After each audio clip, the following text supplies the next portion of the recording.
Hello and welcome to the January 4th edition of Monday Motivation. We're glad you're here to join us. We're starting a bit late because actually I was speaking and I didn't realize that I forgot to hit the go live button. So this is actually take number 2, and that's why we're a couple of minutes late. I want to talk today, my title today is Goodbye 2020, Hello 2021. One of the radio stations I listened to, they were saying, good riddance 2020 and don't let the door hit you on the way out. So 2020 has been quite the year, quite the ride. Think back to January 4th, 2020, a year ago today. If anybody told you what was going to happen, what would you have thought? You probably would have thought they're crazy. You would have dismissed it as conspiracy theories or nonsense. But think about it. A year ago, if somebody had told us we'd be wearing masks out in public, we'd be facing lockdowns, isolation, not able to visit our friends and family, that you wouldn't be able to travel, even within the country, you wouldn't be able to travel, thousands of flights canceled. Many businesses closed, some permanently. Many people have been left unemployed or temporarily laid off. For many, a loss of income or a reduction in income. We've been hit that way. Thousands of people working from home. Downtown Toronto, a friend of mine has an office down there, and he goes down occasionally, a couple of times a month, and he says it's like a ghost town down there on Bay Street. Thousands of people work from home. And in some ways, that can be a good thing if you like working from home. Lineups to get into stores. That's things you hear about in third world countries. I never thought that would happen in Canada, but here it is. I like this one. The liquor store is an essential service, but fitness, we can't even go skiing. Fitness and some aspects of healthcare are not essential services. In one of the lockdowns, you couldn't even go to the dentist or the chiropractor. That was not an essential service, but the liquor store was. Somebody's got their priorities a bit different than mine there. Unfortunately, many people have lost friends or loved ones. I know a number of people that have had COVID and all have recovered with the exception of one, the husband of a good friend of ours. And that was something we never expected. But many people have lost friends and loved ones prematurely. Not visiting our parents, Christmas, special occasions, birthdays, not being able to visit our parents that are in seniors' homes. And some of the tragedies that have happened within seniors' homes with a high number of deaths. It's been quite the ride. We never would have seen this coming back a year ago today. Yet here we are. We've survived. Some people better than others, but we survived. With all that's going on, it's easy to focus on the negative, to become depressed, feeling sorry for yourself. Sometimes I feel sorry for myself because I can't do the things I want to do. But we have to move beyond that. We have to look at the positive. What are some of the positive things that have happened? Well, for me, I've had more time with my family. I've learned to appreciate them more, to appreciate the value of family. I've always appreciated them, but even to a greater degree. I've refocused my business for the online world.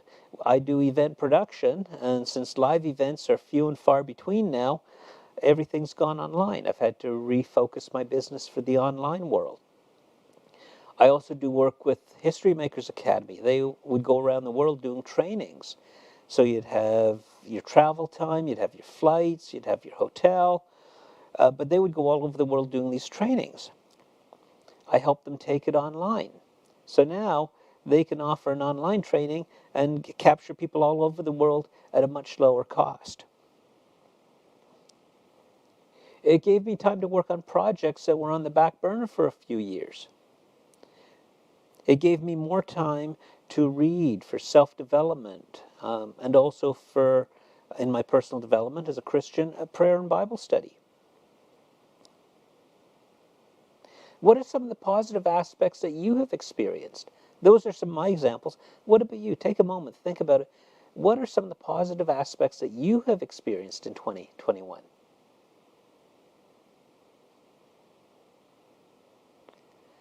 I talk about three types of people.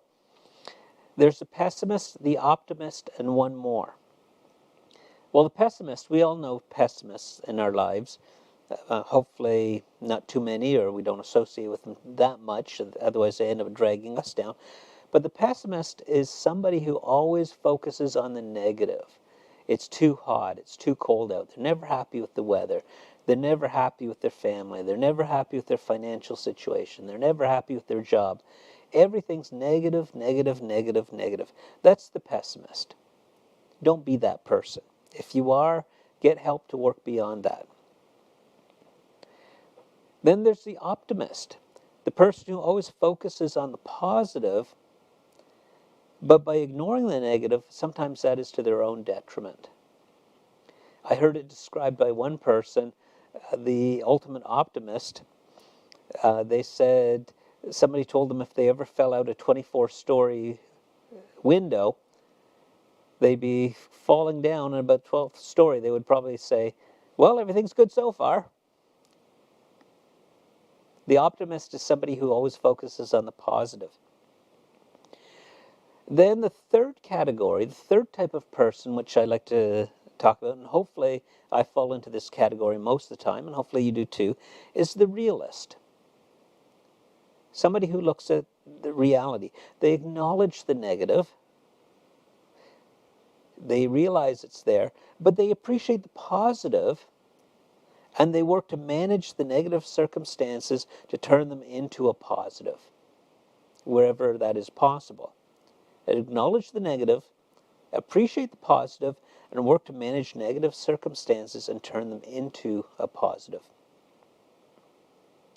The optimist, the pessimist, and the realist. Three types of people. What are you most of the time? What does 2021 hold in store? This is New Year's message, and I wish I could tell you, but the reality is I don't know. Nobody knows for sure what 2021 holds in store. All the predictions for 2020, well, what happened there? A new calendar doesn't magically give us new circumstances. We flipped over the calendar, but we continue with the same circumstances. There's no magic to a new calendar. Just like New Year's resolutions. There's no magic in a resolution just because it's a new year. I'm not saying don't make resolutions, but I'm just saying there's no magic in it. Even though I don't know what's going to happen in 2021, what I do know is that those who can adapt to changing circumstances are the people that are going to thrive. If we're going to thrive, we have to be able to adapt to changing circumstances. Those are the people who managed to get through 2020 without too much difficulty. It's been hard on everybody, but the people who adapt to change have done better in 2020 than those who could not adapt.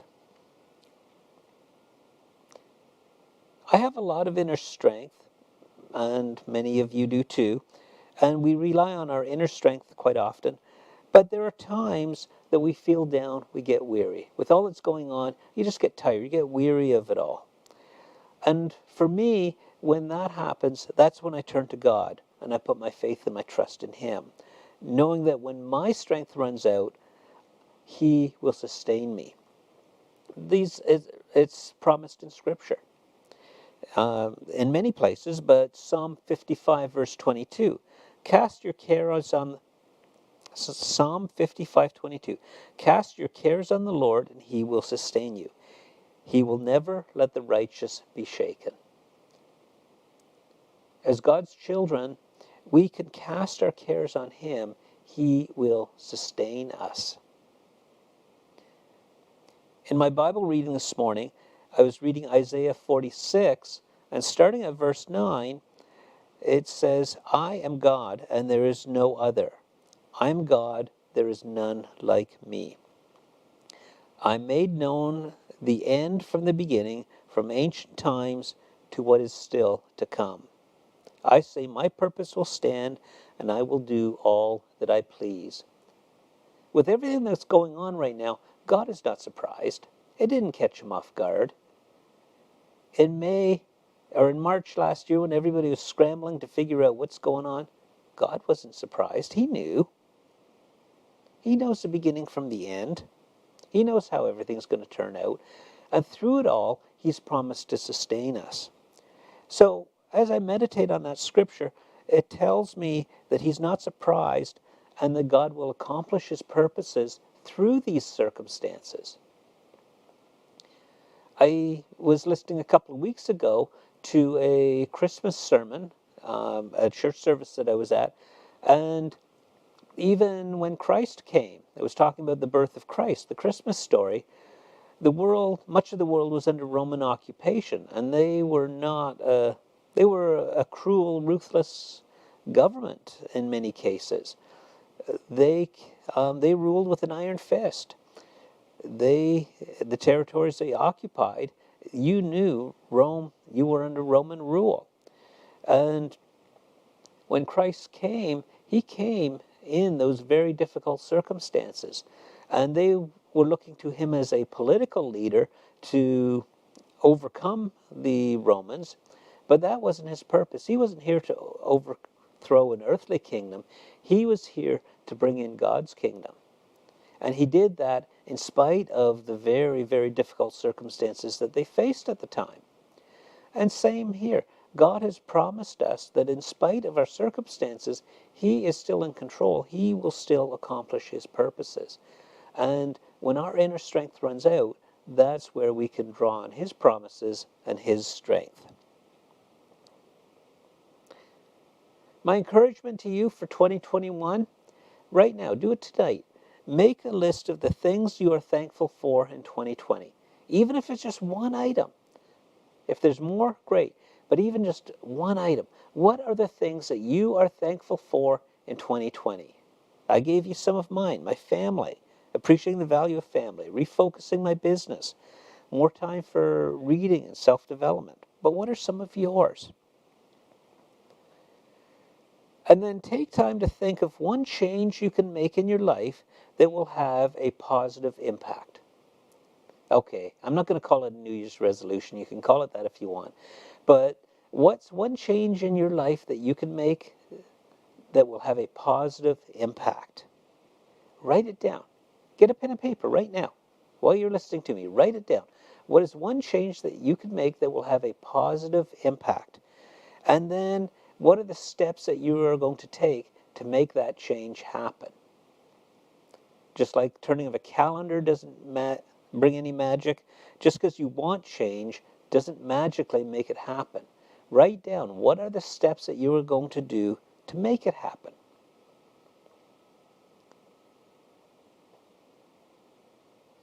We all have good intentions, but we don't always turn those good intentions into reality. And that's why I said, write it down.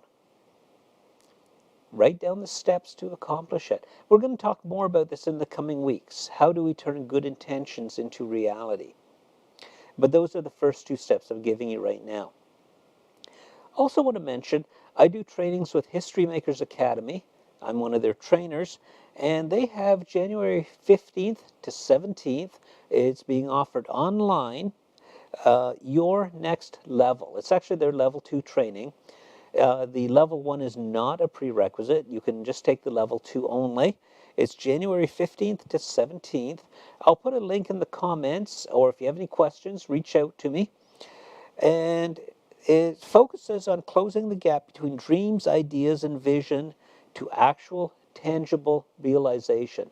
So it starts Friday evening, goes to Sunday evening, and in those 2 days and a bit, it will go through taking dreams, ideas, and vision to actual, tangible realization.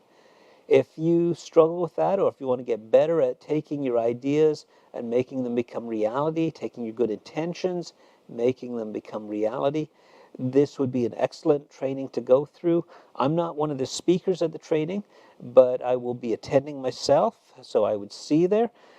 But I'll be covering a lot of this in the Monday Motivation, but if you want to get a lot of it with much more impact in 2 days.